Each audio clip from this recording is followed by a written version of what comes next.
Hey everyone, welcome back to the show. We are so happy you're here with us today. Yes, I am really excited for this one because honestly, Jack, I was thinking about this topic all morning. I think I know why. It's a big one, right? Today, we are talking about something called the future self alignment. That sounds a bit serious, doesn't it? But actually, it's quite beautiful. It's all about how to start acting like the person you want to become today. Exactly. And for our English learners listening, this isn't just a life lesson, it's a language lesson too. Why? Because when you talk about your future self, you start using new, more powerful English words like embodiment and congruency. Oh, I love that. So we're going to help you step into your dream life using your English as the bridge. Jenny, let me ask you, do you ever feel like there's a gap?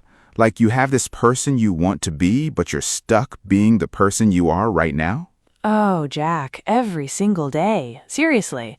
Sometimes I wake up and I think, I want to be so confident, but then I feel so shy. It's like a constant battle. I think we all feel that. It's that feeling of wanting to be further along, like I want to speak better English or I want to be more successful. Right. And that's where this idea of future self alignment comes in.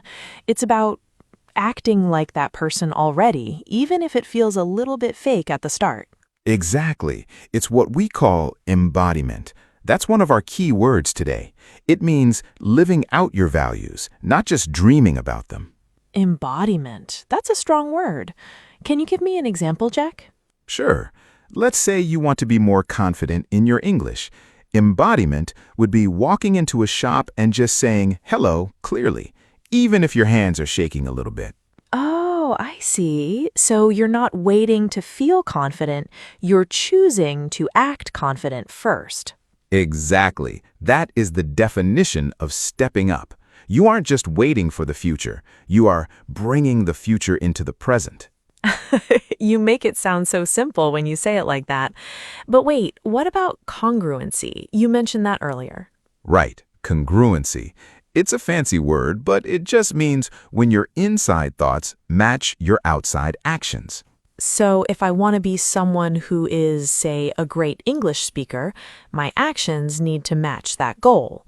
I need to be listening to podcasts, practicing every day, things like that. Spot on. When you do that, you feel more at peace. You feel less divided because you are finally moving in the same direction. That feels really powerful. You know, for our listeners, it might feel a bit scary to step up because what if people think you're changing? Let them think it.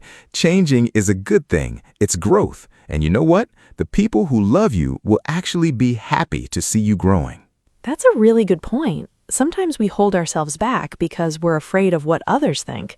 But future self-alignment, it's actually a private thing. It's for you.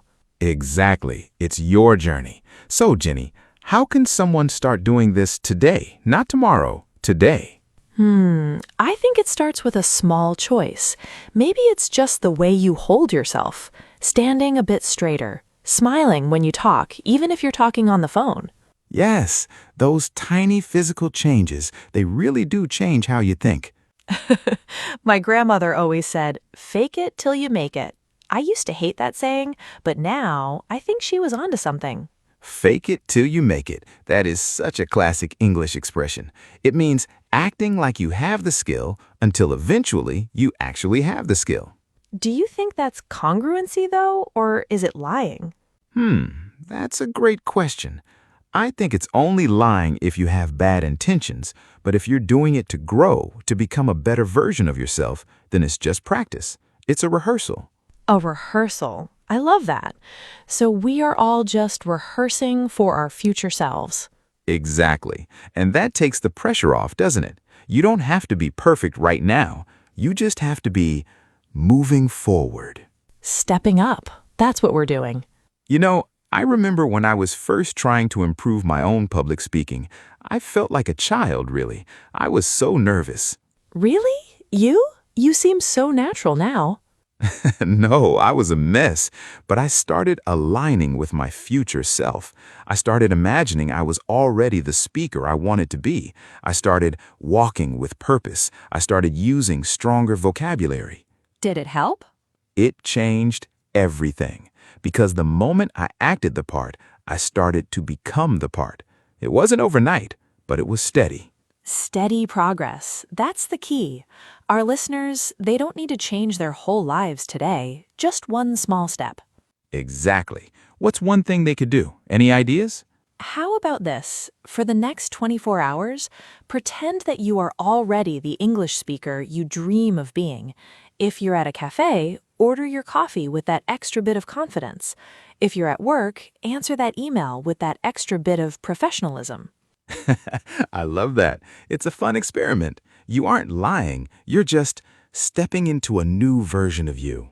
And if you make a mistake, if you forget a word, Then you just smile because even your future self makes mistakes. The difference is your future self isn't afraid of them. that is so true. We all make mistakes. It's part of the journey. So remember those words: embodiment, stepping up, future self, congruency, and confidence. Keep them in your mind this week. I'm going to try it. Seriously, I'm going to embody someone who is already a master of this topic. See, you're already doing it. You're already aligning. It feels good. It feels like taking control of my own story. That's exactly what it is. You are the author. You get to decide what the next chapter looks like. You know, that brings up a really good question. What happens when you try to change, but the people around you don't understand it? Like, have you ever felt that, Jack? Oh, absolutely. That is actually one of the hardest parts of personal growth. When you start stepping up, sometimes old friends feel a little bit uncomfortable. Really? Why would they feel uncomfortable? I thought friends would always support you. They do want the best for you, usually. But when you change, the dynamic changes. If you used to be the person who always complained, and suddenly you start talking about your goals and your future self, it holds up a mirror to them. Wow, that is such a deep thought. It's like your growth makes them look at their own life. Exactly. It's called cognitive dissonance. But in simple English, it just means people don't like change because change feels unsafe. So, if I start speaking English with more confidence, or dressing a little nicer, or chasing my dreams, some people might pull away? A few might, yes. But here's the wonderful part. New people will show up. People who match your new energy. That's true congruency. I never thought about it like that. I always thought changing was just about me and my habits. I didn't realize it affects your whole environment. It affects everything. That's why we call it alignment. When you change on the inside, your outer world has to catch up. Okay, but let's bring this back to our English learners, because I know someone listening right now is thinking, that sounds great, but my family or my coworkers laugh when I try to practice English. Oh, I know that feeling so well. You try to use a new word you learned in a podcast, and someone says, "Look at you, getting all fancy." Yes, exactly that. How do you handle that without feeling embarrassed? You smile and you own it. You say, "Yeah, I'm practicing. I want to get better." You don't let their little jokes stop your progress. I love that. You turn their joke into a positive. That takes real confidence. It does. And remember, most of the time, people aren't trying to be mean. They're just surprised. They're used to the old you. You just have to give them time to get used to the new you. Give them time. I like that. We give ourselves grace when we learn a language, right? We accept that we will make grammar mistakes. So we should also give our friends and family grace when we change.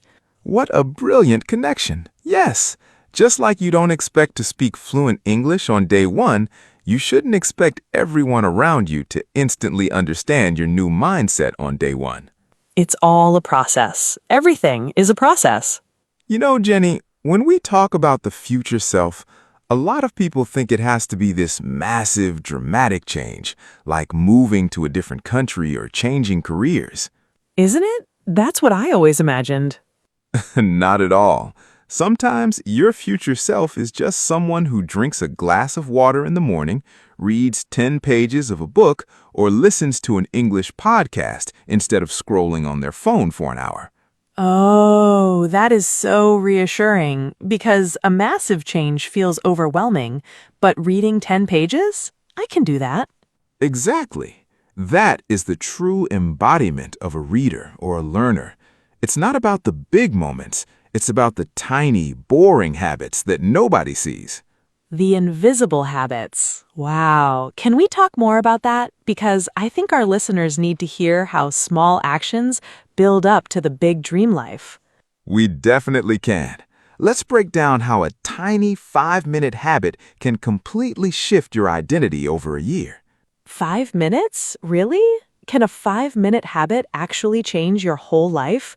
It sounds a little bit too easy, Jack. I know. We always want the secret to be hard, right? We think if it's not painful, it doesn't work. But think about English learning. If you try to study for 3 hours on Sunday, you get exhausted, and then you don't touch English again until next week. Oh, wow. That is literally me. I have done that so many times. Right?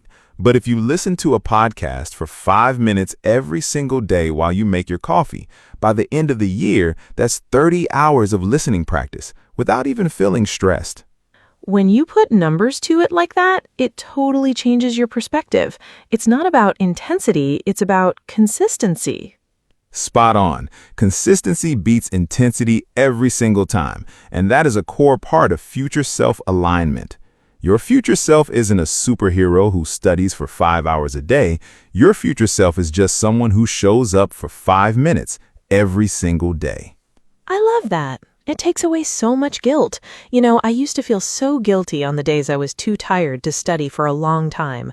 I would just give up completely. That's the all or nothing trap. We fall into it all the time. Either I do it perfectly or I don't do it at all. But your future self doesn't fall into that trap.